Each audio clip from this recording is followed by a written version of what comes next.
인류 공통과제 폭증한 소프트웨어 수요 대책 마련. 오늘날에는 모든 비즈니스 영역에서는 물론 일상생활에서 앱에 대한 의존도가 절대적이라 할 수 있습니다. 그래서 새로운 문제가 발생하거나 일을 처리해야 할 때마다 끊임없이 앱을 만들고 보완할 필요가 발생합니다. 하지만 전통적인 프로그램 코딩 기술은 너무 어렵고 돈도 많이 들어 쉽게 만들 수도 없고 급변하는 요구에 민첩하게 대응하지도 못해서 지금 폭증하고 있는 앱 수요를 거의 감당하지 못하고 있습니다. 이런 현상은 우리 사회가 직면한 매우 심각한 문제이면서 동시에 인류 전체가 겪고 있는 공통의 문제이기도 합니다. 따라서 이에 대한 혁신적인 돌파구가 지금 절실히 요구되고 있는 상황입니다. 프로그램 언어 문제는 한자와 매우 유사함. 조선 초기 사회에서 국가 경영의 가장 심각한 문제 중 하나는 백성들이 자기 의사를 표현하고 생각을 전달하려 해도 당시 사용되던 문자가 우리말과 완전히 달라서 제대로 할 수 없었다는 것입니다. 따라서 원거리 친인척 간 소통할 방법도 없고 억울한 일을 당해도 하소연할 방법이 없었으며 국가 생산력과 백성들의 삶의 질이 연결된 농사법이나 생활지혜 등을 기록하고 공유할 방법도 없었던 것입니다. 한마디로 국가 경제 발전과 국민 생활 수준 향상의 최대 걸림돌이 바로 한자라는 문자였던 것이죠. 당시에 문자를 습득하는 방법은 한자를 한 글자 한 글자 수십 번 반복해서 쓰면서 글자 자체의 구성과 모형을 익혀야 했습니다. 그리고 읽는 방법인 음독법을 암기해야 하고 이어서 그 뜻을 이해하는 데 필요한 훈독법도 외워야 했죠. 그런 후에도 한자 자체가 외래어인지라 이들 글자가 모여서 하나의 단어나 문장이 구성된 경우 다시 그 뜻을 우리말로 풀어서 수십 번 반복해서 익혀야 하고 더 나아가 그 문장이 탄생한 배경이나 유래까지 찾아 숙지하지 않으면 그 안에 담긴 본래의 의미를 제대로 이해하지 못해서 그 문장을 실제 사용할 수 없었습니다. 이처럼 한자는 문자의 구조 자체가 매우 복잡하고 어려운 데다 글자의 수가 무려 5만 자를 넘었습니다. 그러나 이런 문제들보다 훨씬 치명적인 문제는 우리 백성들이 일상생활에서 사용하는 말, 즉 그 당시 세상의 모든 사물과 인간사를 그대로 표현하는 우리의 말과 한자란 문자는 읽는 음 자체가 완전히 다른 언문 불일치 현상이었습니다. 그래서 배우기도 어렵고 일상생활에서 사용하는 것은 사실상 불가능했던 것입니다. 따라서 한자는 당시의 극소수의 지배계층과 관료들만 사용하는 전유물이었고 소통의 수단인 문자가 오히려 소통과 공유를 가로막고 사회 발전의 최대 걸림돌로 작용하고 있었던 것이죠. 오늘날 앱을 만드는 프로그램 언어도 마치 조선시대 한자가 갖고 있던 구조적 문제와 똑같은 문제점들을 안고 있습니다. 프로그래밍 능력을 습득하기 위해서는 우선 인간 세상과 전혀 다른 전자기기 내부의 기계적인 기능이나 속성부터 익혀야 합니다.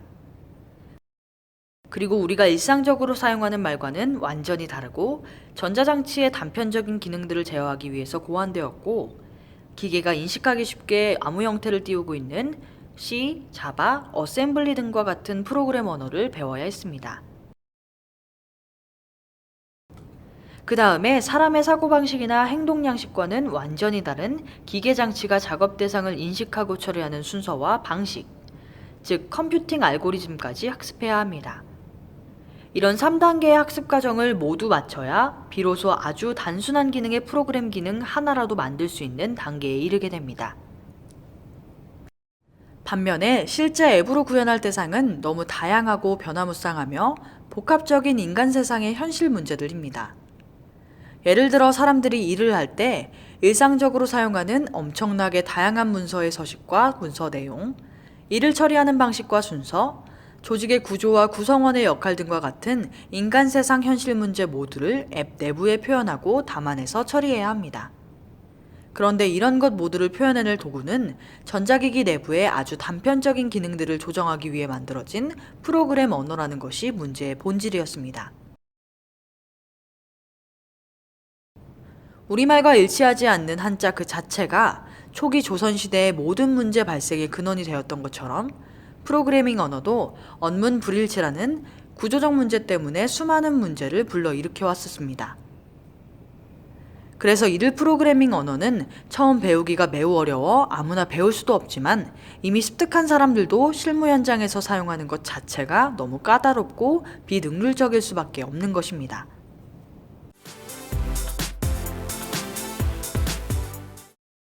오늘날 모바일 시대에는 세상의 모든 것이 앱으로 만들어져 스마트폰 속으로 들어가고 있고 인간의 일상생활의 많은 영역들을 앱이 좌지우지하고 있는 것이 현실입니다.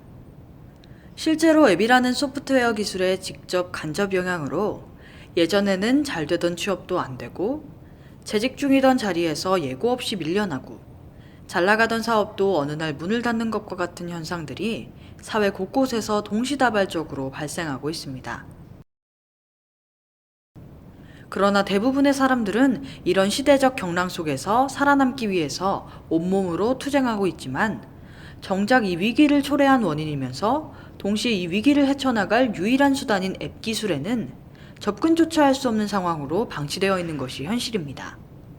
그렇다면 우리 사회에서 이런 문제를 근본적으로 해결할 대책은 정말 없는 것일까요? 소프트웨어 문제도 세종대왕처럼 해결할 수 있다. 여기서 잠시 오늘날 우리가 직면한 문제의 해결책을 모색하기 위해 조선 초기의 모든 백성의 문맹태치 문제를 해결하는 과정을 살펴보도록 합시다. 문맹태치 해결책의 제1안은 비록 어렵고 힘든 방법이지만 엄청나게 많은 투자와 노력으로 전 국민에게 한자를 체계적이고 지속적으로 가르치는 방법일 것입니다. 반면에 제2안으로는 누구나 쉽고 빠르게 배울 수 있는 새로운 문자를 만들어 일반 백성들에게 보급하는 방법이 있을 수 있겠습니다. 인류 역사를 되돌아보면 이런 유형의 문제를 해결할 때 대부분 국가나 민족들은 제1안을 선택해왔습니다. 이런 방법은 오랫동안 많은 문제들을 해결해온 방식이었고 처음부터 성공 여부나 시행 과정을 어느 정도 예측 가능한 방법이기 때문에 쉽게 선택했을 것입니다. 그러나 새로운 문자를 창제해야 하는 제2안은 무엇을 어떻게 한다는 이야기인지 방향부터 잘 잡히지 않고 성공할 가능성도 잘 모르겠으며 무엇보다 전례가 거의 없다는 것입니다. 특히 조선 초기 사회의 기득권층들이 매우 극렬히 반대한 상황이었고 당시 대국이었던 중국과도 불협화음이 발생할 가능성이 높은 방안이었습니다.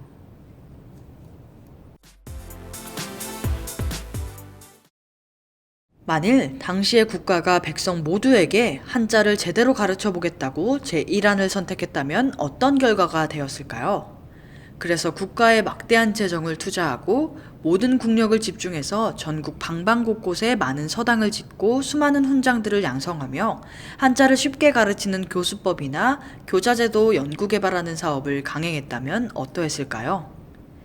이런 방식으로 전 국민이 한자를 일상적으로 사용할 수 있게 되었을까요? 아마 그 결과는 처절한 실패였을 것입니다. 물론 이전보다 한자를 습득한 사람 숫자는 다소 늘릴 수 있었다 하더라도 백성 모두를 문맹에서 탈출시킨다는 당초 목표에는 전혀 미치지 못한 초라한 결과가 되었을 것이 뻔합니다. 그런 시도는 그 이전 고려시대나 근세에도 다른 많은 분야에서 그와 유사한 시도들은 있어 왔지만 그 성과는 대부분 보잘것 없었다는 것을 발견할 수 있습니다. 그러나 세종대왕은 제2안을 선택했습니다. 우리말의 발음을 그대로 표현할 수 있는 자음과 모음 28글자를 만들어냈습니다. 그래서 백성 누구나 하루 이틀 정도 노력만으로 문자를 터득할 수 있게 되었고 그 문자의 자음과 모음을 조합해서 자신이 말하고자 하는 내용을 소리나는 대로 적어낼 수 있게 되었습니다. 백성들은 필요한 것을 표현할 수도 있고 그것을 전달하는 것도 가능해져서 우리 백성들 대부분이 문맹에서 탈출하게 되었습니다.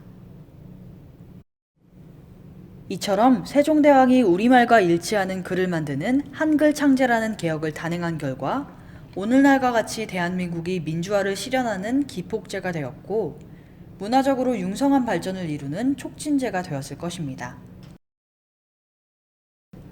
뿐만 아니라 서방 선진국에 대비 한참 뒤늦게 공업화 대열에 뛰어들었던 우리나라 반도체, 휴대폰, TV, 조선 등 첨단 산업 분야에서 당당하게 세계 1등을 차지하게 되는 근간도 우리 문자인 한글과 직접 관련되었다는 것을 누구도 부정할 순 없을 것입니다. 사람에게 기계적 사고방식 가르쳐야 하나? 오늘날 대부분의 사람들이 스마트폰을 사용하고 그들 모두가 일상의 많은 일들을 앱으로 하는 시대가 도래하면서 앱을 만들고 활용하는 능력이 세상 어떤 기술이나 교과목보다 중요해졌습니다. 그래서 지구촌 대부분 국가에서 앱 만드는 기술을 일반 국민 모두를 대상으로 가르치기 시작하고 있습니다. 실제로 우리나라에서도 소프트웨어 교육을 의무 교육 과목으로 지정하고 2018학년도부터 전국의 모든 초중고교 학생들에게 보편 교육을 실시하게 됩니다. 당면한 소프트웨어 교육 문제 해결을 위해 우리 교육당국은 세종대왕이 접근했던 방법과는 정반대로 제1안과 유사한 방법을 선택하고 있습니다. 그런데 태생 구조적으로 어렵고 까다로울 수밖에 없는 프로그램 코딩이란 기술 자체는 그대로 두고 국가의 재정을 투자해서 교육시설을 늘리고 가능한 많은 교사를 양성하며 좀 더 쉬운 교자재나 교육도구를 채택하는 방식을 따르고 있습니다. 더욱이 이 사안이 매우 복잡하고 방대한 규모인 것에 비하면 투자할 국가의 재원은 너무 빈약한 상황에서 이런 방식으로 당초 목표한 소프트웨어 교육의 목적을 제대로 달성할 수 있을까요? 우리 교육당국은 이처럼 까다롭고 어려운 코딩 교육을 일반 학생들에게 보다 쉽게 가르치기 위한 교육용 교자재로 스크래치, 앱인벤터 등과 같은 블록형 코딩 원리 학습 도구를 채택하고 있습니다. 그러나 블록형 코딩 원리 교육 도구는 어려운 코딩 원리를 학습하려는 사람들에게 초기 단계에서 적응상 어려움을 완화해주는 효과는 있겠지만 이 교육을 실시한 당초 목표와 문제의 본질에는 전혀 접근하지 못하게 됩니다. 이런 간이 도구를 활용한 교육은 실제 프로그램을 구현할 수 있는 코딩 능력도 습득할 수 없어서 실제로 사용 가능한 소프트웨어를 만들기 위해서는 결국 코딩 기술을 처음부터 다시 배울 수밖에 없는 상황으로 되돌아오게 됩니다.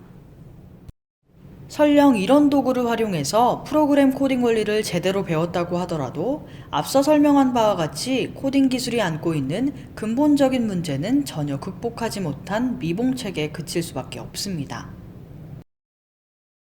무엇보다 중요한 문제는 이런 간이 도구로 원리 학습에 매달리면서 정작 우리가 소프트웨어 기술 학습을 통해서 최종으로 얻고자 하는 현실 세상의 문제를 탐구하고 학습해서 창의적으로 해결할 수 있는 문제 해결 능력을 배양할 시간이나 기회마저 빼앗아 버리는 부작용까지 초래할 수 있다는 점입니다. 이처럼 배우는 것도 사용하는 것도 쉽지 않은 프로그램 코딩 기술을 그대로 두고 우리 학생 모두를 가르치겠다는 교육 정책은 우리말과는 완전히 다르고 무려 5만 글자가 넘는 한자를 전 국민에게 가르쳐 일상생활에서 널리 사용하게 하려는 것만큼 정말 쉽지 않은 과제가 될 것이 확실합니다. 그렇다면 다른 방법은 없을까요? 근본적인 발상의 전환을 통해서 모든 사람들에게 딱딱하고 어려운 기계장치의 언어와 작동 방식을 가르치는 대신에 반대로 컴퓨터 장치를 가르치고 처리 능력을 높여서 사람들이 원하는 바를 이해하게 하고 사람 대신에 앱을 만들어주게 하는 방법은 어떨까요? 훈민정음 원리 그대로 따른 스마트 메이커.